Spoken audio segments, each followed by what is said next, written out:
Welcome to Titan HST's Business Continuity Today, hosted by Todd DeVoe, where planning meets reality.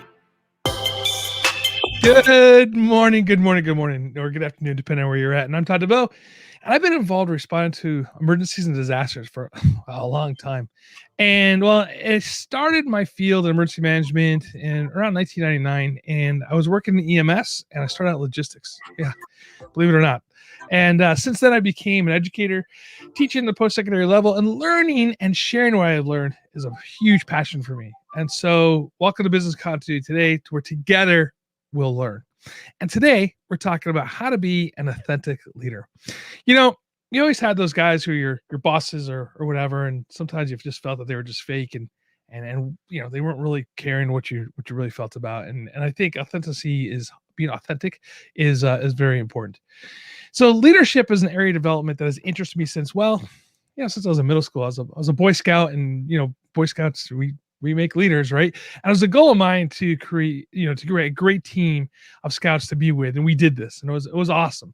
And then when I was in sports, leadership on and off the field was an important part of our development, and our coaches did a great job developing these young men into leaders on the field. And when I served the Navy, leadership was a core tenet of what we became when we became petty officers, and the Navy and the Marine Corps team was very important to me in my leadership development. And so one of the things I loved about practice of leadership is that not one size fits all, right? It's just not that one size fits all models. And so what we work with was individually setting on what our goals and objectives are as persons and as leaders, and realistically working with other people and how do we really inspire them to do work. So just because something worked with you last week doesn't even mean it's going to work with you this week, right? And so the concept of leadership is really continually evolving. And I still look towards my fellow members of the military when I'm seeking leadership ideas. We have authors like Brent Gleason, David Marquette, and of course, Jocko Willink and Leif Babin come to mind when you think about those leadership writers. And so the principles applied, to them that they take out of these books is really can be applied to any type of leadership aspect of things. You know, when you think about leadership in general, there are some principles that we should really be applying to the current philosophies, and we should be talking about meaningful mindfulness and authenticity, being authentic. And like I said, you never stop involved as being a leader, and so you constantly need to tweak, change, and sometimes abandon some old methods that just aren't working for you.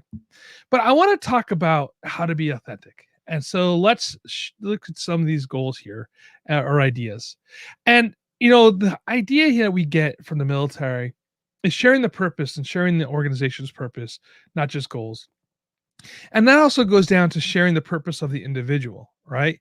Find out from your people why it is they are where they're at, why they are here with you, why they are part of your organization, right?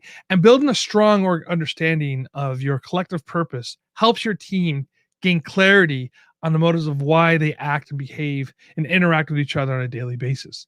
Each member of your team comes to your organization for different reasons, but you also have to understand that your organization has its internal goals and objectives. Simon Sinek writes about finding your why.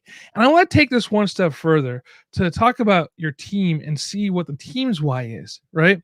It's not just making widgets and gadgets, right? There's a reason behind there, and there's a why that people come to work every day. And so, like I said, today it's more important than getting just your paycheck.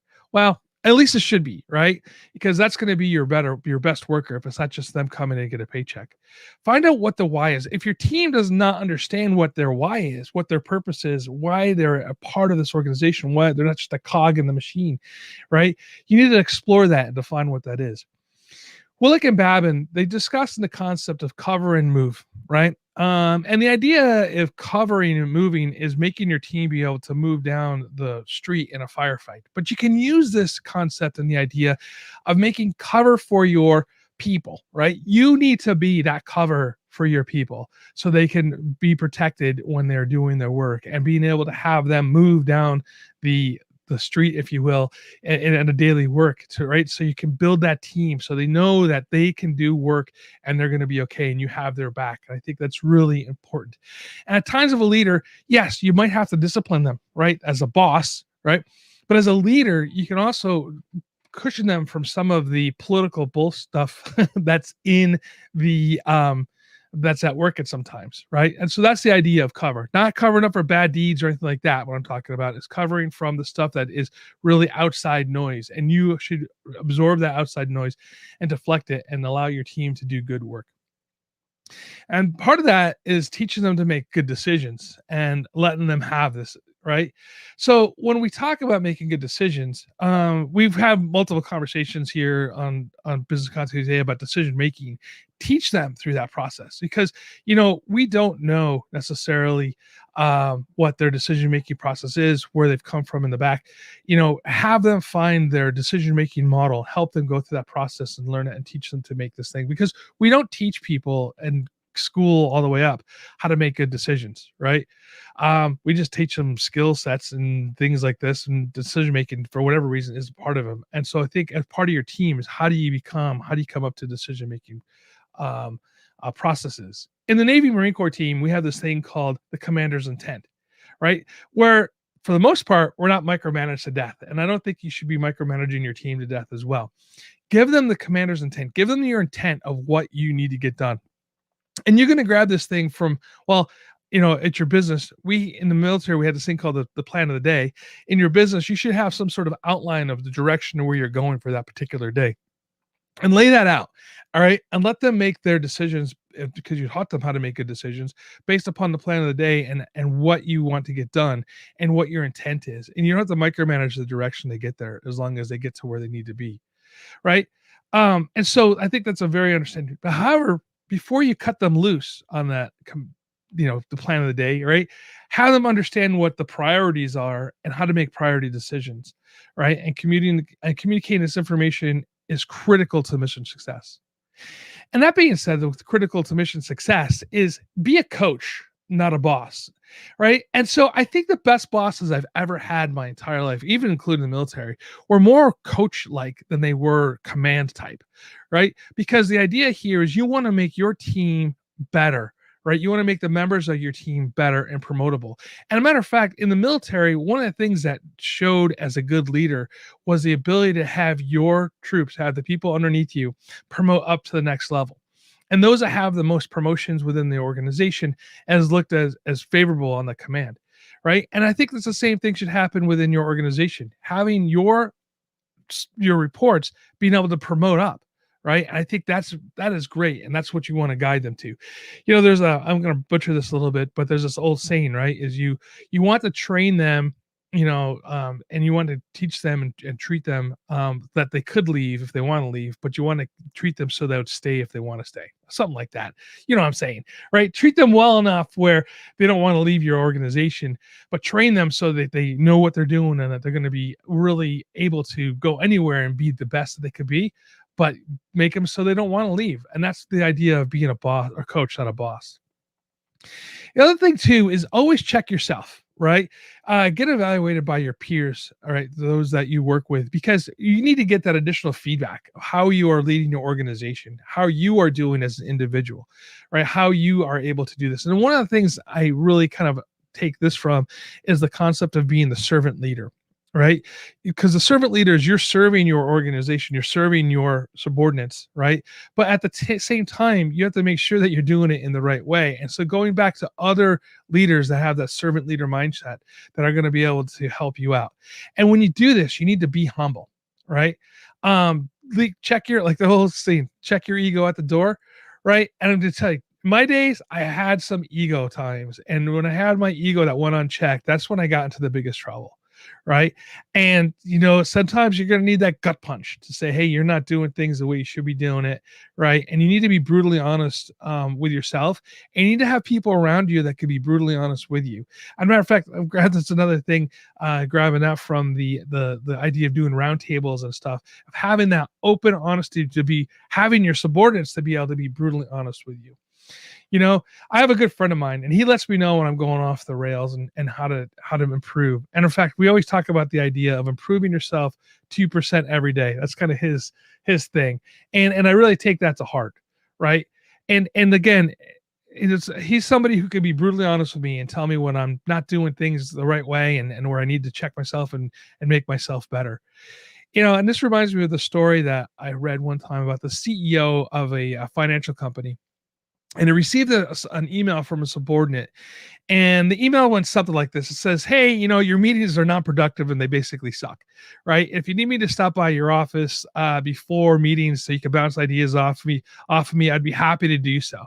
Right. And the CEO did not take this as an insult. Right. Matter of fact, he shared that email with his entire organization to talk about how being brutally honest in the organization is important, because what it did is it made that CEO think about those meetings and how he was conducting them, because obviously there wasn't value there for the subordinates, and just to have a meeting isn't isn't that great idea. So allow that organization to have that conversation like this. The other thing too is have your team tell stories. And in the world of big data, we're losing the idea of the anecdote and the narrative, right? And offering the floor to tell stories of successes and failures is inspirational. It's a guidance that you wouldn't get through through big data, right? And as you guys know, and members of my team, they'll tell you, I love to tell stories. And heck, I'm sure that that since you're listening to my podcast, I love to tell stories, right? And stories can build a team, right? It lets you get a little bit deeper insight in who you're working with and who your team members are.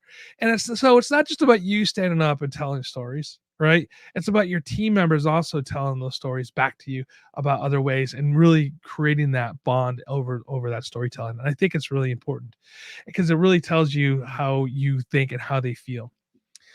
And too often we try to take emotion out of leadership for fear that it clouds our judgment. And I think that's a mistake. Allow yourself to be not emotional in the sense of like you're uncontrollable, but having the feelings and letting people know that you have feelings, and that you have you understand them in that sense. Right. I think it's really important because that shows that you truly care. And that's at the end of the day, again, the servant leader idea is care about your team. Because when you care about your team, your team's going to care about your customers, your stakeholders, and your community. And chances are you're going to be spending more time at work. Well, maybe not in these days with COVID, but when we're getting back to normal here, you're going to be spending more time at work than you do with your own family. And so your actions that you take on a daily basis are going to have a profound impact on the wide range of individuals and groups that you work with. So build that empathy, build that caring for your team. Every once in a while, take your team outside. Go do something. Go for a hike. Go be walk around the block or do something. Get something that's going to get the brain stimulating. Don't just stay inside the box of the office and do some interesting stuff like that. It doesn't have to be anything crazy. You don't have to go like hike Kilimanjaro or anything like that. But just the idea of being outside of the office and to doing some events that are off campus, if you will, I think actually really helps out with building that team. The other thing too, and then I'll leave you two more points here, and then we'll let you go for the day, is when somebody brings you a problem, start by asking the question, what do you suggest? Because that allows your team members to understand that they can work out through problems and that you're looking for those solutions as well. And also, when somebody starts coming up with the idea that you think is ridiculous, don't stop them. Stop yourself. Don't say anything. Let them run through their entire plan, because who knows, you'll learn from that as well, right? And if even it's something you can't really implement right away, tell them, hey, that was a good idea, the good process. Ask them what their thought process was on it, and then kind of work from there. And together you'll find a solution to the problem.